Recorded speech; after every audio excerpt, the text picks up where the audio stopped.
بڑے سخنور لوگ بھی ہیں، آپ کے انداز بیاں، انداز تخاطب لوگوں کے ساتھ، آپ کے لفظوں پر گرفت اور کس لفظ کو کس فکرے میں کس جگہ جوڑنا ہے، یہ مجھے بہت چھوٹا سا اپنے آپ کو میں محسوس کر رہا ہوں ان حالات میں. میں شاعر نہیں ہوں، نہ میں لکھتا ہوں. مجھے آج سپہر 3 بجے البرٹ بھائی نے فون کیا کہ وہاں پر جانا ہے، تو اگر آپ کچھ بول سکیں تو پھر میں نے اسی وقت کچھ تھوڑا سا لکھا. ناقص ہے، مجھے بحروں کا اوزان کا نہیں پتا، تو میں پہلے معافی چاہتا ہوں اگر کچھ آپ کے ساتھ بہیں گے، اگر کچھ غلط بول گیا یا بے وزن ہوا تو پلیز معاف کیجئے گا. لیکن میں نے جو کچھ لکھا ہے، ہاں اگر کلام میں سے بولنے کی بات ہے تو پھر مجھ سے بھلے ساری رات بلواتے رہیں، لیکن شاعری یہ بڑا سینسٹیو ایک سبجیکٹ ہے. بالکل آپ نے درست فرمایا، تو میں اس کے لائق خود کو نہیں سمجھتا. تاہم پہلی آزاد نظم ہے. آزاد نظم اس لیے میں نے پہلے کہہ دی ہے کہ اس میں پھر آپ بحروں کے اور خطاؤں سے ذرا بری ذمہ ہو جاتے ہیں، اور یہ ایک نثر کی ہی صورت ہوتی ہے، لیکن اس میں پیغام ہوتا ہے. شروع میں ایک بھائی یہاں پر تھے، انہوں نے جب سٹارٹ لیا زندانی صاحب سے پہلے، تو انہوں نے ایک لفظ کہا تھا کہ اس دنیا میں دکھ ہیں، لیکن میں تھوڑا سا اس کو بڑھاؤں گا کہ یہ دکھ ہمارے اپنے کریٹ کیے ہوئے ہیں. تو اس لحاظ سے یہ ایک آزاد نظم ہے جس کا عنوان ہے وہ وقت کہاں گیا. یہ ایک سوال بھی ہے اور ہم سب نے اپنے آپ سے پوچھنا ہے، وہ وقت کہاں گیا؟ وہ وقت اچھا تھا، نفرت تھی کسی سے، نہ کوئی غم تھا زندگی میں، نہ اپنے پرائے کا رونا، نہ عداوتوں کے جنگل. غم تھے سانجھے سب کے، سانجھا تھا پیالہ، خوشیوں میں ہم نوالا. خوشیاں تو تھیں، غم کہاں تھے؟ درد جسے کہتے ہیں ہم، اس سے آشنا کب تھے؟ حسین رنگوں بھری زندگی میں جانے کب، غور کیجئے گا، حسین رنگوں بھری زندگی میں جانے کب ہم نے اپنے بچوں کو نفرت کرنا سکھا دیا. پیار کیا ہے یہ سبق بھلا دیا. یوں لگتا ہے جیسے کوئی خواب تھا نفرتوں کے جنگل میں. وہ وقت جو ہم نے کھو دیا اب یاد آ رہا ہے، وہ وقت کہاں گیا. بہت اچھے.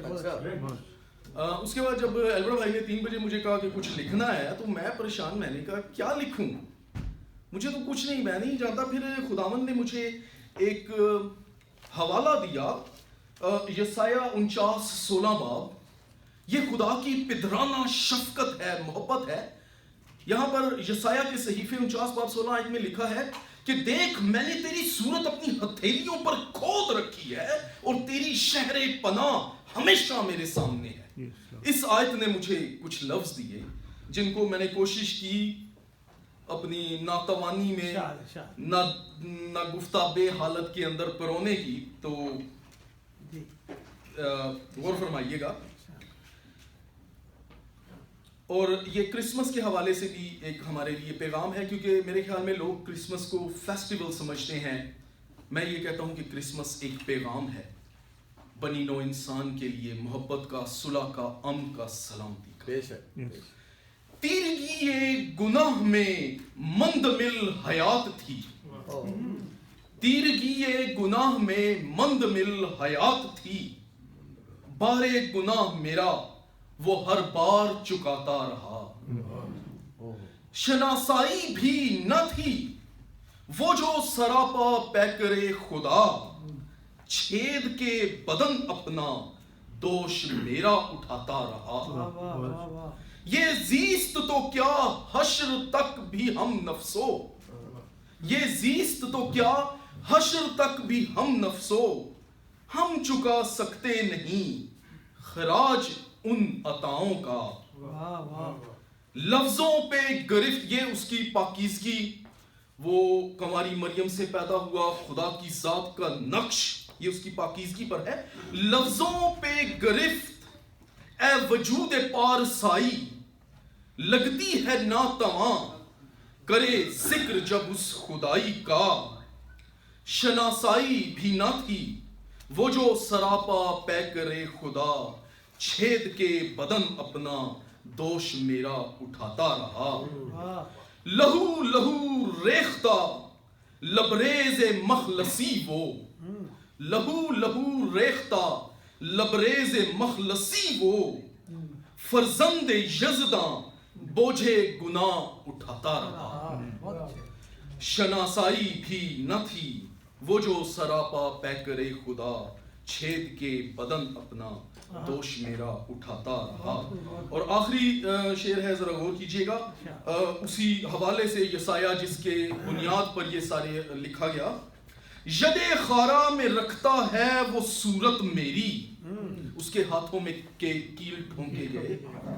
ید خارا میں رکھتا ہے صورت میں ید خارا میں رکھتا ہے وہ صورت میری، گل رنگ ہے وہ میری شہر پناہ کا. اس جسد خاکی کی بے حساب جفائیں تو بھی، جان دے کے مسیح میرا درس وفا سکھاتا رہا. شناسائی بھی نہ تھی وہ جو سراپا پے کرے خدا، چھید کے بدن اپنا دوش میرا اٹھاتا رہا. کیا خوبصورت لب و لہجہ آپ کا، طارق عزیز کی یاد آ گئی. زبردست زبردست. بہت یہ تھے جناب پاسٹر آصف صادق صاحب، بہت زیادہ مایوس ہوئے ہیں، بڑی برکت پائی ہم نے. اور اب میں دعوت کلام